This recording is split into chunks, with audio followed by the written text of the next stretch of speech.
Hebrew పత్రిక 6వ అధ్యాయం 1వ వచనం. కాబట్టి నిర్జీవ క్రియలను విడిచి మారు మనసు పొందుటయు దేవుని అందరి విశ్వాసమును బాప్తిస్మములను గూర్చిన బోధయు హస్తనిక్షేపణమును మృతుల పునరుద్ధానమును. ఇక్కడ నిర్జీవ క్రియలను విడిచిపెట్టుట. ఏ క్రియలు అంటే జీవము లేని క్రియలు. నిర్జీవం అంటే ఏంటి? జీవము లేనిది. మన దేవుడు ఎవరు? జీవము కలిగినటువంటి వాడు. ఎవరండి? జీవము కలిగినటువంటి వాడు. మరి జీవము కలిగినటువంటి దేవుడిని ఆరాధిస్తున్న నీవు నేను కూడా సందర్భాల్లో నిర్జీవమైన వాడితో చూస్తున్నాం. మరలా అవునే కదండి? ఏం చేస్తున్నా చెప్పండి? జీవము గల దేవుడిని ఆరాధిస్తున్నప్పుడు నీవు నేను కూడా కొన్ని సందర్భాల్లో మళ్ళా నిర్జీవమైన వాటితో వెళ్తా ఉన్నాం, వాటితో తిరుగుతా ఉన్నాం, వాటి వెంబడి వెళ్తా ఉన్నాం. అందుకనే నిర్జీవమైన క్రియలు మనం ఏం చేయాలంట? విడిచిపెట్టాలి. జీవము లేని పనులు అవి నిర్జీవమైనవి. నిర్జీవము లేని వాటిని ప్రజలు ఆరాధిస్తూ ఉన్నారు. కొన్ని సందర్భాలలో జీవము కలిగిన దేవుని పిల్లలు కూడా ఏం చేస్తున్నారు? వాటి వెనక పరిగెడుతూ ఉన్నారు ఈరోజు. అంటే వారికి ఏమవట్లేదు, అర్థం అవట్లా. అయ్యో నేను జీవము గల దేవుడిని కలిగి ఉన్నాను, ఈ నిర్జీవమైన వాటితో నేను వెళ్ళకూడదనేటువంటి ఆలోచన వారికి రావటం లేదు. నిర్జీవమైన వాటిని వారు ఏం చేయలేకపోతున్నారు? విడిచిపెట్టలేకపోతున్నారు. ఏదో అడ్డు వస్తుంది వాళ్ళకి, ఏదో అడ్డు వస్తుంది. జాగ్రత్త.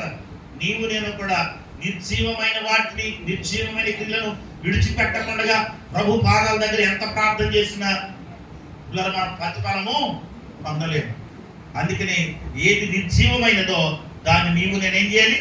విడిచిపెట్టాలి. ఒకవేళ ఈ సంవత్సరంలో జీవము గల దేవుడిని ఆరాధిస్తూ కూడా నిర్జీవము వాటి వైపు పరిగెట్టవేమో, నిర్జీవమైన వాటితో చూసావేమో.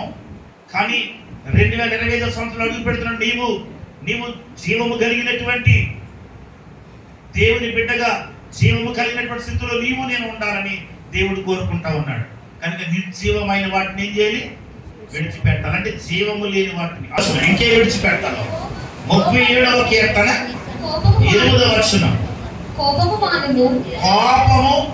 మానుము, ఆగ్రహము విడిచిపెట్టుము. కోపము మానుము, ఆగ్రహము విడిచిపెట్టుము. దేవుని బిడ్డలను చెప్పుకుంటూ, దేవుని పిల్లలను చెప్పుకుంటూ ఒకవేళ నీ కోపాన్ని విడిచిపెట్టలేకపోతున్నావేమో, నీ ఆగ్రహాన్ని విడిచిపెట్టలేకపోతున్నావేమో. దేవునికి స్తోత్రం కలుగుతున్నాను.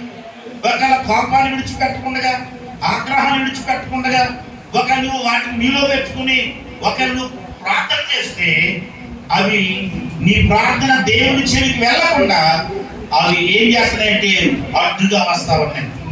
కానీ ఏం విడిచిపెట్టాలంటే నీ కోపాన్ని, నీ ఆగ్రహాన్ని విడిచిపెట్టాలి. కాబట్టి పిల్లరా, మనం చదువుతున్నప్పుడు ఈ పాత సంవత్సరంలో పిల్లరా దేవుని సన్నిధిలో నూతన సంవత్సరం అడుగు పెడుతున్నటువంటి మనలో ఆయనకి ఇష్టము కానివి ఎప్పుడైతే కనపడ్డాయో, అడ్డుగా వచ్చాయో, అందుకని దేవుడు తన కార్యాలు జరిగించలేదేమో. కనీసం 2025లోనైనా దేవుడు మన జీవితాల్లో తన కార్యాలు దేవుడు జరిగించాలంటే, మనం అనుకున్నవి దేవుడు జరిగించాలంటే ప్రభు ఏదైతే విడిచిపెట్టమంటున్నాడో వాటిని మనం విడిచిపెట్టేటువంటి వారు ఉండాలి. దేవునికి లోబడినటువంటి మనస్తత్వం కనుక మనలో ఉంటే దాన్ని మనం విడిచిపెట్టాలి. రెండవదిగా కోపము లేక ఆగ్రహం కనుక మనం ఉంటే కనుక ఈ సంవత్సరంలో నీవు నేను అనుకున్నది ఒకవేళ బహుశా దేవుడు మనకి ఇచ్చి ఉండకపోవచ్చు. 2025వ సంవత్సరంలో మనం అనుకున్నది ప్రతి జరగాలి అంటే ఒకవేళ అటువంటిది ఏదైనా మనలో ఉంటే కనుక ఈ సంవత్సరంలో దాన్ని మనము విడిచిపెట్టేద్దాం. దేవునికి స్తోత్రం కలుగును గాక. ఇతరులకు హాని చేసేది, ఇతరులకు కీడు కలిగించేది, ఇలాంటి ఏమైనా మనలో ఉంటే విడిచిపెట్టేసేటువంటి వారు ఉన్నాం. ఒకవేళ పట్టుకుని మరలా నూతన సంవత్సరానికి వెళ్ళి హ్యాపీ న్యూ ఇయర్ చెప్పుకుని మరలా మామూలుగా ఆ కీడులో, ఆ దుష్ట మార్గంలో, లేకపోతే అక్రమంలో నువ్వు కొనసాగేస్తుంటే గనక ఒకవేళ నూతన సంవత్సరంలో ఒక సంవత్సరం నూతనం అవ్వచ్చేమో కానీ నీ బ్రతుకులు ఏ విధమైన నూతన కార్యాలు చూడలేదు. దేవునికి స్తోత్రం కలుగు.